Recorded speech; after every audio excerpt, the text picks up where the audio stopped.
Hey there, Nate here again, and today we're going to be discussing depth of field.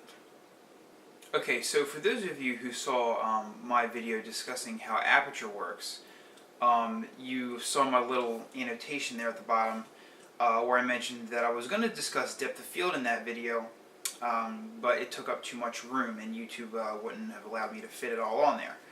It would have run over the 10-minute limit that we have. So I decided to devote a whole video to it by itself, and in doing so I can go a little more in detail and show you guys some more demonstrative photos about the different ways where you can achieve deep or shallow depths of field.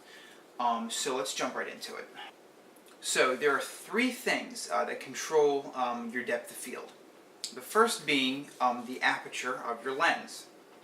The best aperture to have is a very fast aperture, f2.8 or lower. I'll discuss why in a minute. Your focal length will impact your depth of field. And lastly, how close or how far away you are to your subject. So let's take each one of these one at a time. So the first thing that affects your depth of field is your aperture. So I'm going to turn on my D90 right now. And for the greatest depth of field, f2.8 is what I'm going to use. What I'm going to do is I'm going to take a picture at f2.8 and then I'm going to gradually go up a couple stops each time. And you can see how these shots differ in terms of what's in focus and what isn't.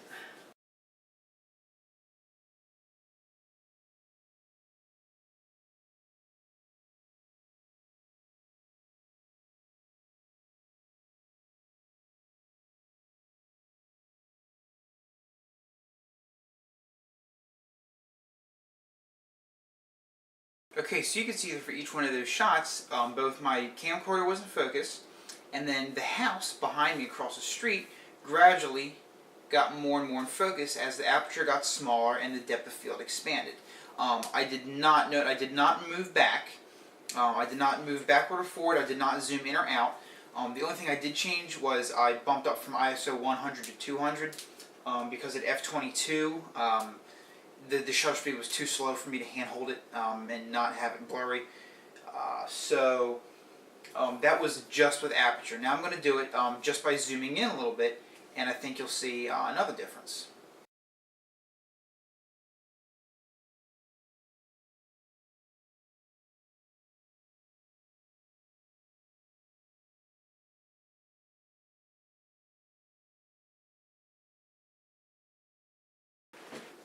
Okay, so what I did there was I used my 70-200mm lens, kept it stuck at, what did I have it at? f5.6, and I just zoomed into each one of the marks that the lens has on it. I just followed the numbers on the lens barrel as my guideline. So the next thing I'm going to do is I'm going to get closer and farther away from the camera itself.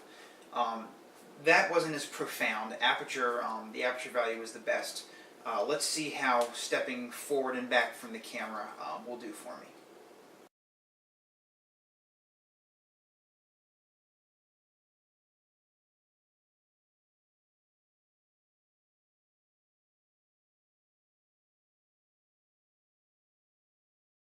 So I started all the way back there by my closet door, and I just took one step forward, one step forward, one step forward until I couldn't focus any closer with my 70-200mm lens.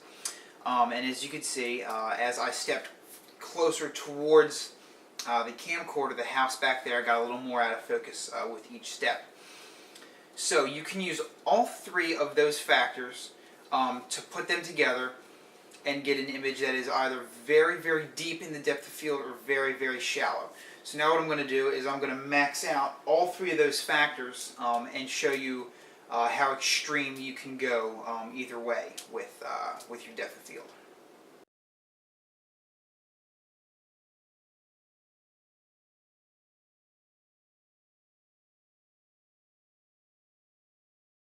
I will give you guys a bit of a warning. If you are using f2.8 for something, don't expect to take a shot with something Like say there's one guy here, one guy here, one guy here, you're over here, you're facing this guy, one guy here, and so on and so forth.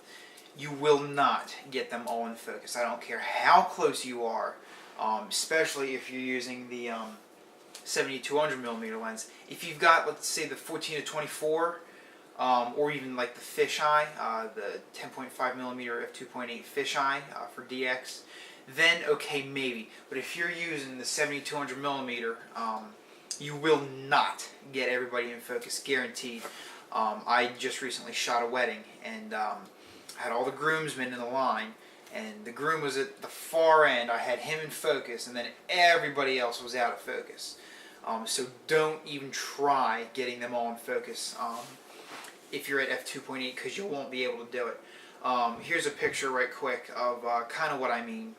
This was at a talent show that I photographed. It was the trophies all up in a line. And as you can see, the one trophy right there is in focus, and all the other ones just gradually go out of focus. So yeah, consider yourselves warned that if you're using f2.8 with a more telephoto lens, you're going to have quite a job trying to get everything in focus. I mean, if you like go all the way back, you might be able to do it, but then you'll have to zoom in, and when you zoom in, that decreases your depth of field again.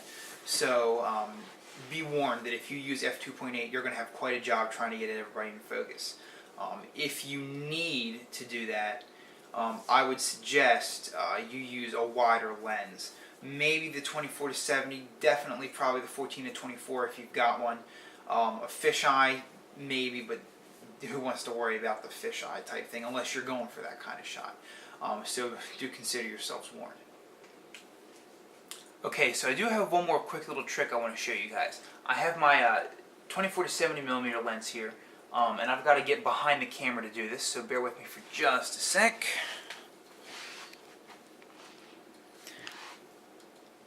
Okay, so I'm going to turn my D90 on here, put on live view so you guys can see, and obviously look, nothing's in focus. I'm going to zoom all the way into 70mm, which is right there.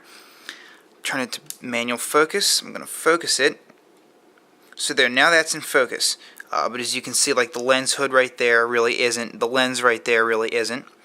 Watch what happens when I zoom out.